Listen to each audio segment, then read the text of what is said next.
Hello everyone, मैं हूँ हीना और आप देख रहे हैं लीगल परसेप्शन।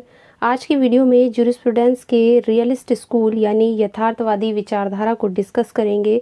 पूरा डिटेल में डिस्कस करेंगे, तो वीडियो के लास्ट तक बने रहिएगा। बट आगे बढ़ने से पहले आपके लिए एक ज़रूरी इन्फॉर्मेशन। तो आपके लिए ज़रूरी इन्फॉर्मेशन ये है कि जूरिस्प्रूडेंस के नोट्स सिंपल लैंग्वेज में और हिंदी में तैयार हो चुके हैं, जो मैंने खुद तैयार किए हैं और पीडीएफ फॉर्म में है, जिन्हें आप प्रिंट करा सकते हैं। अगर आपको जूरिस्प्रूडेंस के नोट्स चाहिए तो आप स्क्रीन पर दिख रहे इस व्हाट्सएप नंबर पर मैसेज करके केवल 149 रुपीज़ में जूरिस्प्रूडेंस के नोट्स ले सकते हैं। सिंपल लैंग्वेज में है, जिसमें आपको जूरिस्प्रूडेंस के सभी टॉपिक्स मिल जाएंगे। तो जूरिस्प्रूडेंस के दूसरे स्कूल्स की तरह रियलिस्ट स्कूल भी इस बात से दूसरे स्कूल से अलग हो जाता है कि लॉ क्या है। जितने भी स्कूल्स हैं जूरिस्प्रूडेंस के, वो सब इसी बात को लेकर अलग अलग हो जाते हैं। उसके अलग अलग थिंकर्स हैं, अलग अलग जूरिस्ट हैं कि लॉ क्या है, कानून क्या है। अगर बात करें रियलिस्ट स्कूल की, तो रियलिस्ट स्कूल के अकॉर्डिंग कानून वह है जो न्यायाधीशों द्वारा अपने निर्णय में दिया जाता है, यानी जजेस जो भी जजमेंट देते हैं वही लॉ है, ऐसा मानना है रियलिस्ट स्कूल का। ये जो स्कूल है ये समाजशास्त्रीय विचारधारा का ही भाग है, यानी कि जो आपका सोशोलॉजिकल स्कूल है उसी का पार्ट है रियलिस्ट स्कूल। इसलिए हम इसे समाजशास्त्रीय विचारधारा का वामपंथ यानी कि सोशोलॉजिकल स्कूल का लेफ्ट विंग भी कहते हैं। अगर इस स्कूल की विशेषताओं की बात करें तो इस स्कूल की विशेषताओं में सबसे बड़ी विशेषता ये है कि सबसे एक पॉइंट तो यहीं से निकल जाता है कि ये मानते हैं कि कानून वो है जो न्यायाधीश अपने निर्णय में देते हैं। इसके अलावा दूसरी इम्पोर्टेंट इसकी जो विशेषता है वो ये है कि ये 20वीं सदी की शुरुआत में उभरने वाले कानूनी सोच का एक बदलाव है, यानी 20वीं सदी में जो कानूनी सोच उभर कर आई थी उसी के बदलाव को ये दिखाता है ये स्कूल। इसके अकॉर्डिंग कानून को समझने के लिए जो जजेस हैं उनके जजमेंट, जो भी वो जजमेंट देते हैं और उनका उस जजमेंट को देने में उनका क्या रोल होता है, इस बात पर ये स्कूल जोर देता है।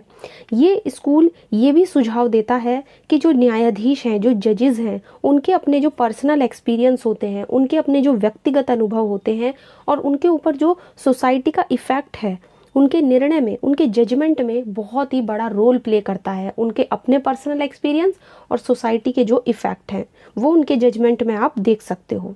तो एक तरीके से यहाँ पर पूरा का पूरा जो फोकस है वो जजेस के द्वारा जो जजमेंट दिए गए हैं उसी को माना गया है रियलिस्ट स्कूल में।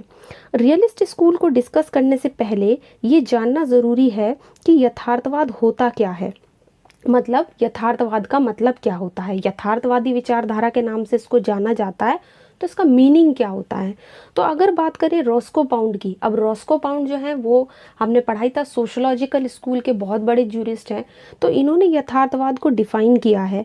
इन्होंने कहा है कि यथार्थवाद का मतलब होता है कि चीज़ जैसी भी है ठीक उसी तरह उसको दिखाना, यानी कि जो बिल्कुल यथार्थ है, जो बिल्कुल सही है, उचित है, जो बिल्कुल रियल में है, उसको वैसा ही दिखाना, ना कि जिस तरह से कोई व्यक्ति सोचता है कि वो ऐसी होनी चाहिए थी, वैसी होनी चाहिए थी, ऐसा नहीं है।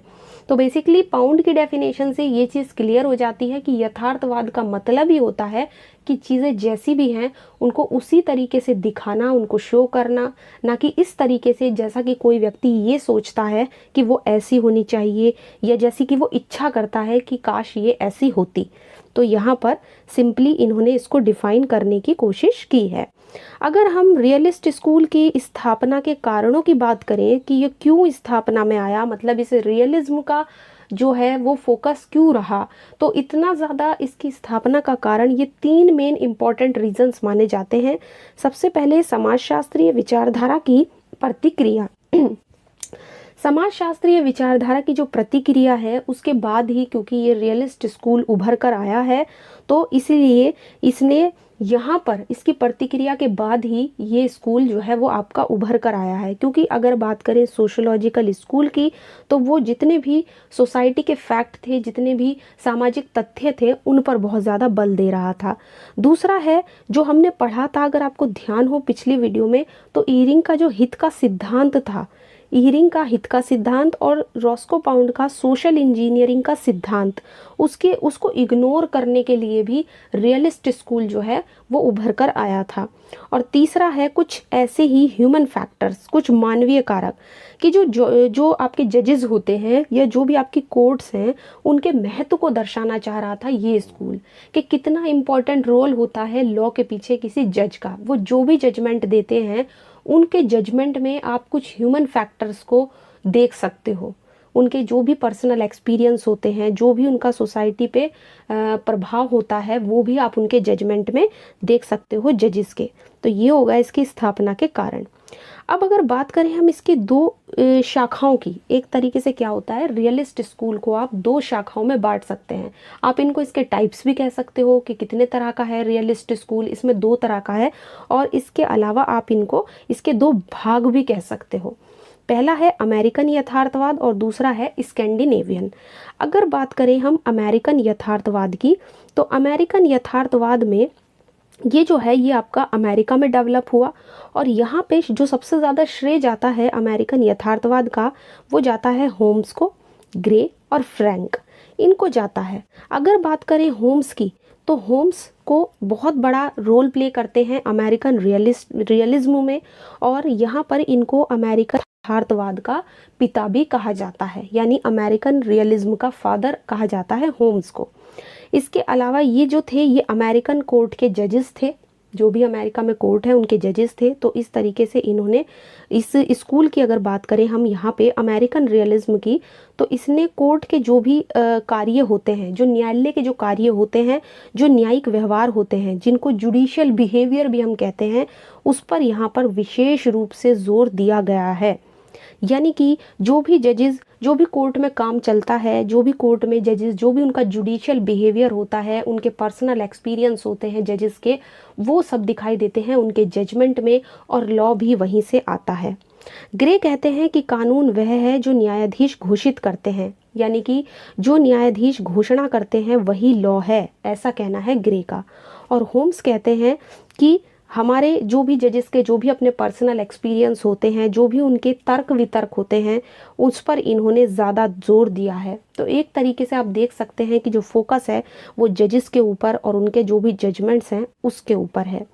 तो यहाँ पर एक बात और होम्स ने कही है कि जो आपके जजेस होते हैं और जो एडवोकेट्स होते हैं, वकील होते हैं, वो कानून के हिस्टोरिकल, सोशल, इकोनॉमिक पहलुओं से अच्छी तरीके से परिचित होते हैं। यानी कि वो सामाजिक पहलू को भी अच्छे से जानते हैं, ऐतिहासिक पहलू को भी अच्छे से जानते हैं, और आर्थिक पहलू को भी वो अच्छे से जानते हैं। तो ये सारी बातें उन्होंने कही हैं।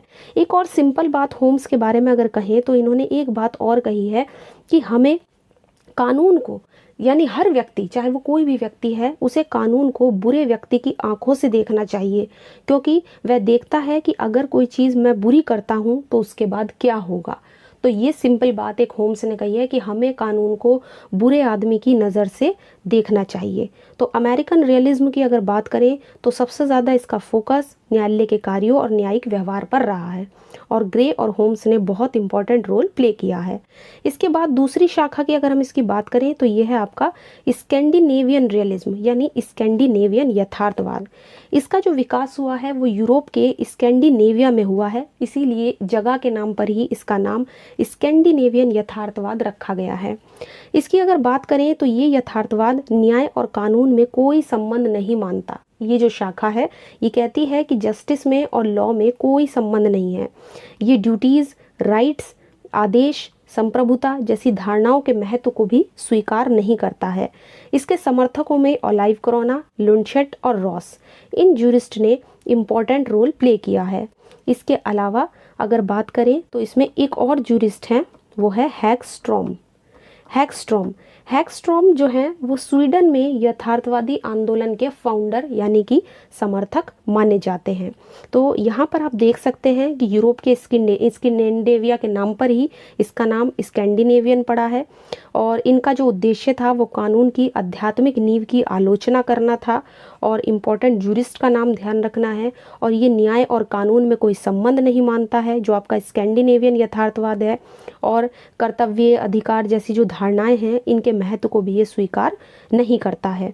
तो इस तरीके से जो दोनों ही आपकी ये जो टाइप्स हैं, दोनों ही जो शाखाएं हैं आपकी, अमेरिकन यथार्थवाद हो या स्कैंडिनेवियन यथार्थवाद हो, तो दोनों एक तरीके से कुछ बातों की वजह से अपने अलग अलग हो जाते हैं। और जितने भी जूरिस्ट हैं वो आपको ध्यान रखने हैं, और कुछ ज़्यादा मतलब इतना ज़्यादा आपको इसको लेकर कंफ्यूज नहीं होना है। टाइप्स ध्यान रखने हैं, इसकी स्थापना के कारण ध्यान रखने हैं, यथार्थवाद का मीनिंग क्या है, और ये विचारधारा बेसिकली बात किस पर करती है और किस चीज़ पे सबसे ज़्यादा जोर देती है। तो यहाँ पर आप देख सकते हैं आज की वीडियो में हमने जो भी डिस्कस किया है वो है आपका रियलिस्ट स्कूल, और इस तरीके से आपके जितने भी जूरिस्प्रूडेंस के स्कूल्स हैं वो कंप्लीट हो जाते हैं। और अब आने वाली वीडियोस में हम जो भी जूरिस्प्रूडेंस के दूसरे टॉपिक हैं, जैसे कि स्टेट है, सॉवरेनिटी है, और आपके जो दूसरे अदर टॉपिक हैं वो भी एक एक करके वीडियो में डिस्कस करेंगे। तो चैनल पे जुड़े रहिएगा, और आज की वीडियो अगर पसंद आई है तो इसको लाइक कर दीजिए, शेयर कीजिए, और अगर चैनल पे नए हैं तो चैनल को सब्सक्राइब कर लीजिए। इसके अलावा आप हमें टेलीग्राम पर ज्वाइन कर सकते हैं, जहां आपको कई सारे नोट्स और PDF मिल जाएंगी। तो मिलते हैं नेक्स्ट वीडियो में।